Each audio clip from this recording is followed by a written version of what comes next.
Salam alaikum ya salam, Samir ma'akoum. J'espère que tout le monde va bien. J'espère que vous m'entendez bien. Je vois pas le son.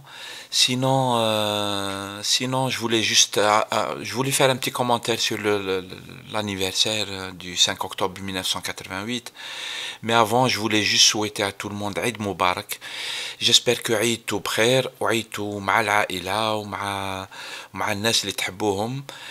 بونسي في العيد هذا الواحد يتفكر يتفكر الفقراء والناس الناس اللي مرض والناس اللي يعيشوا في حالات حرب. À chaque fois on pense à eux, surtout quand il y a des occasions comme ça, تاع العيد et tout, tu te dis comment les enfants مثلا تاع سوريا ولا تاع غزة et tout, comment ils passent العيد, on pense à eux.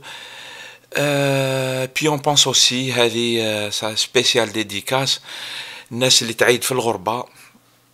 العيد في الغربة مشي كيف يعني مشي كي البلاد.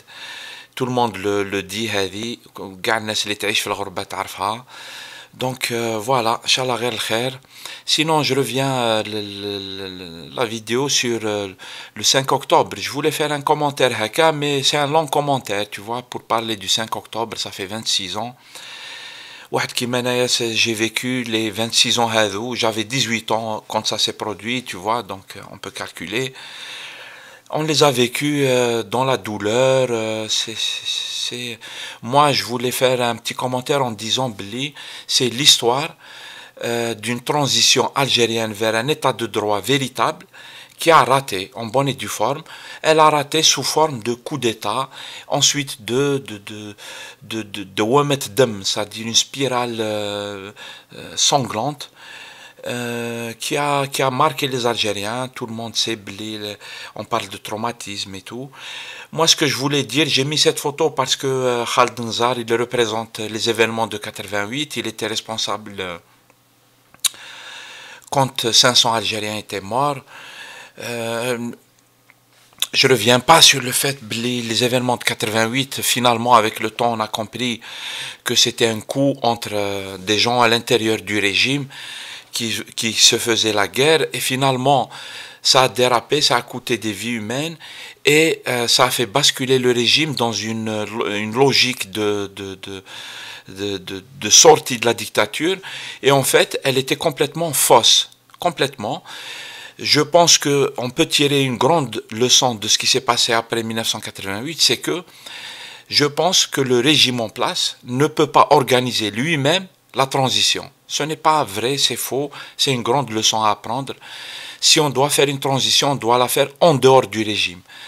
On peut collaborer, on doit collaborer à mon avis avec ceux du régime qui sont prêts à faire le changement, mais le changement il se fait en dehors des rouages du régime, parce que le régime n'organise pas lui-même sa défaite, ou là sa sortie, ou là sa fin. Il n'organise pas lui-même sa fin. Et 20 ans plus tard, on l'a compris. Je pense que le cas égyptien est très très instructif à ce propos, en fait.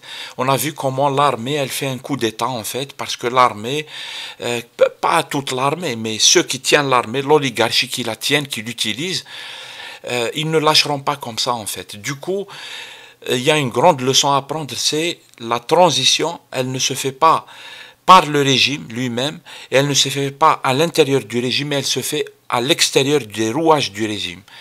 Voilà. C'est une grande leçon à tirer. Je m'arrête là, c'était juste ça comme commentaire que je voulais faire, sans revenir sur les années 90, sans revenir sur la faillite des uns et des autres, les erreurs des uns et des autres, etc. Il y a tout à dire, on doit faire on doit réviser toute notre histoire. Mais déjà, cette grande leçon des événements de 88 et des années qui ont suivi. Le régime, il n'organise pas lui-même sa sortie, sa fin. Au contraire, bien au contraire. Voilà la leçon. Et puis, Inch'Allah, ghayr khair pour l'avenir.